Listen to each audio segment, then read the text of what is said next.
भारतीय कांग्रेस पार्टी से आपको 9 साल की जो प्रक्रिया है देश भर में उसके बारे में बताएंगे। कमल भल्ला जी हमारे वर्किंग प्रेसिडेंट है, मौलाना अली साहब का मंत्री हमारे वर्किंग है, भगवान सिंह जी हमारे मंत्री लीडर हैं, विजय शाली जी मंत्री लीडर है, विजय शर्मा जी, वीरेंद्र शर्मा जी, साहिल शर्मा जी पोस्ट पर है। और ये पीछे जो मेरे साथी जरा अगर आपकी इजाजत हो तो शुरू करें। लाल जी है यहाँ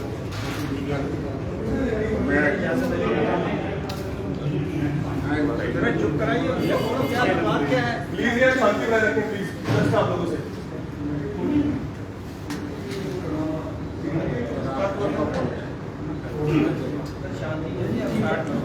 चलो आप स्टार्ट। दुबे जी आपका स्वागत है।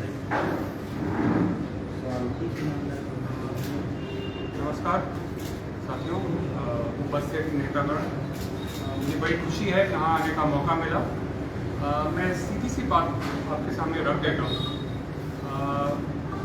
प्रधानमंत्री मोदी जी के 9 साल के शासनकाल में सरकार ने अनेक दावे किए हैं अपने परफॉर्मेंस के बारे में, अपने रिकॉर्ड के बारे में। कांग्रेस पार्टी बस उनके लिए 9 सवाल, मैं आपके सामने ये 9 सवाल पेश करूंगा। थोड़े से आंकड़े खास करके अर्थव्यवस्था से संबंधित मैं आपके सामने पेश करूंगा, लेकिन मैं संक्षिप्त में करूंगा और फिर अपने सवाल देख पाएंगे। ये हमारी एक 9 साल 9 सवाल डॉक्यूमेंट हमने तैयार किया है। फुल डिटेल्स इसमें हैं, आंकड़े हैं, आप देख लीजिए। पहला सवाल अर्थव्यवस्था से संबंधित है। ऐसा क्यों है कि देश में महंगाई और बेरोजगारी आसमान छू रही है? क्यों अमीर और अमीर हुए हैं और गरीब और गरीब? सार्वजनिक संपत्तियों को मोदी जी के मित्रों को क्यों बेचा जा रहा है? आर्थिक विषमताएं क्यों बढ़ रही हैं? आप सबको मालूम है, मैं आपको सीधा सा चार्ट दिखाना चाहता हूँ, ये आपकी कॉपीज में भी होगा। एलपीजी का रेट 2014 और 2023 के मुकाबले 410 रुपए से 1100 रुपए पहुंच गया है। पेट्रोल का 71 रुपए से 100 तक पहुंच गया है प्रति लीटर। सरसों का तेल 90 रुपए से 140 से ज्यादा पहुंच गया है। आटा 22 से 35 रुपए किलो, दूध 35 से 53 रुपए तक। ये साफ दिखाता है कि पूरी दावे सरकार कर रही है, जो आम जनता पे असर इस टेबल से हो रहा है। कई विशेषज्ञों का मानना है कि जो युवा बेरोजगारी है, बेरोजगारी तो है, युवा बेरोजगारी 30 से 40% तक पहुंच गई है पहले से, 30 से 40% तक। और सबसे ज्यादा बेरोजगारी उन युवाओं में है जिनकी डिग्रीज हैं। तो एक तरफ आप उनको पढ़ने को कहते हो, कॉलेज जाने को कहते हो, डिग्रीज लेने को कहते हो, दूसरी तरफ कोई रोजगार नहीं है। कुछ दिन पहले डीमोनेटाइजेशन 2.0 की घोषणा हुई थी, 2000 रुपए के नोट, आप सबको पता है। लेकिन जो पिछली बार डीमोनेटाइजेशन हुआ, नोटबंदी हुआ, उसका क्या असर पड़ा? काला धन पे कोई असर नहीं पड़ा। आपको मालूम है कि कर्नाटक में अभी जो चुनाव हुआ है, वहाँ पे 40% सरकार के खिलाफ हमारा एक पूरा कैंपेन चला, बहुत बड़ी जीत हुई। और आप कर्नाटक वालों से पूछ सकते हो कि वहाँ पे काले धन पे क्या असर पड़ा नोटबंदी का। जो कैश इन सर्कुलेशन है पिछले 2016 के बाद 71% बढ़ा। दूसरा कारण जो सरकार ने दिया था नोटबंदी का था कि डिजिटल इंडिया, लोग अपने फोन से पेमेंट करेंगे। लेकिन जो कैश है वो 30 लाख करोड़ तक पहुंच गया है। इससे सबसे ज्यादा इस देश के पूरे इतिहास में। तो ये स्पष्ट है कि जो भी दावे सरकार के थे, और मैं याद दिलाना चाहता हूँ कि नोटबंदी के कारण हमारी आर्थिक ग्रोथ रेट में बहुत बड़ा घाटा हुआ था, नेगेटिव में आ गया था, 8 से 4% पहुँच गया था। वो कोरोना के पहले, कोरोना का एक असर मैं इसमें मिला नहीं रहा। कोरोना के पहले हमारे GDP दूसरे बढ़ते गया था, तो एक कॉस्ट बड़ा हाई था और डिलीवरी जीरो थी।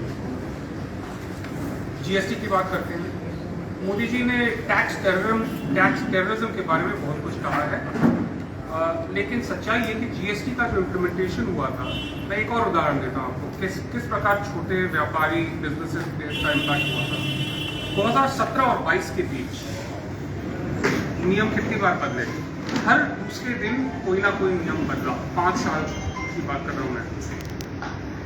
869 नोटिफिकेशंस, 143 सर्कुलर्स, 38 ऑर्डर्स, हर दूसरे दिन कुछ ना कुछ बदलता जा रहा है। तो ऐसे इसका इम्पैक्ट आप सोच सकते हैं कि छोटे बिजनेस में किस प्रकार का होगा। फायदा सिर्फ वकीलों का और चार्टर्ड अकाउंटेंट्स का हुआ है, बिजनेसेस का नहीं हुआ। अब आते हैं पब्लिक सेक्टर में। जैसे कि मैंने कहा, बेरोजगारी की बहुत गंभीर समस्या है। पब्लिक सेक्टर में 2014 और 2022 के बीच जो PSUs की जॉब्स हैं 13 लाख से 8 लाख तक पहुंची है, यानी 5 लाख कम हुई है। रेलवेज में 18 लाख से 12 लाख तक की हुई। तो एक तरफ रोजगार की समस्या है, दूसरी तरफ आप पब्लिक सेक्टर या निजीकरण हो या जो भी कारण हो, जॉब्स आप घटाते जा रहे हैं। तो ये है पिछले 9 सालों की कहानी। और इससे जुड़ी बात ये है कि जो पब्लिक सेक्टर जॉब्स हैं उसमें रिजर्वेशन होता है, SC, ST, OBC। तो जैसे ये जॉब घटती जा रही है, उनके लिए भी जो अपॉर्चुनिटीज है कम होती जा रही है। प्राइवेट इन्वेस्टमेंट गिरा है, यूपीए में 25% था GDP का, अब 20 से कम हो गया है। तो ऐसे बहुत आंकड़े हैं, इसमें आप देख सकते हैं। अब आती है किसान की बात। हमारा दूसरा सवाल ये है, ऐसा क्यों है कि पिछले 9 सालों में भी किसान की आय दोगुनी नहीं हुई जैसे कि वादा किया था? काले कृषि कानूनों को रद्द करते समय किसान संगठनों के साथ हुए समझौतों को अभी तक लागू क्यों नहीं किया गया है? MSP की गारंटी क्यों नहीं दी गई है? यहाँ भी मैं बस 1-2 आंकड़े आपके सामने रखता हूँ। आपको याद होगा, दिल्ली में किसान आंदोलन हुआ था। ठंड में 300 दिन किसान वहाँ बैठे रहे, 700 की मृत्यु हुई और अभी भी कोई वादे पूरे नहीं किए गए। ये कीमत उन्होंने चुकाई थी और रिजल्ट आप देख सकते हैं। सरकार ने झूठे वादे किए और उनका कुछ इम्प्लीमेंटेशन नहीं हुआ। तीसरा, भ्रष्टाचार और मित्रवाद। सवाल उठता है, ऐसा क्यों है कि अडानी को फायदा पहुंचाने के लिए LIC और SBI में जमा जनता के खून पसीने की कमाई को दांव पर लगा दिया? भ्रष्टाचार को खत्म करने के बाद, भ्रष्टाचार को खत्म करने की बात करने वाले प्रधानमंत्री इस पर जवाब क्यों नहीं देते कि अडानी की फर्जी कंपनियों में 20,000 करोड़ रुपए कहां से आए? यह सवाल राहुल जी ने उठाया है, पार्टी ने उठाया है। चौथा सवाल उठता है चीन और नेशनल सिक्योरिटी।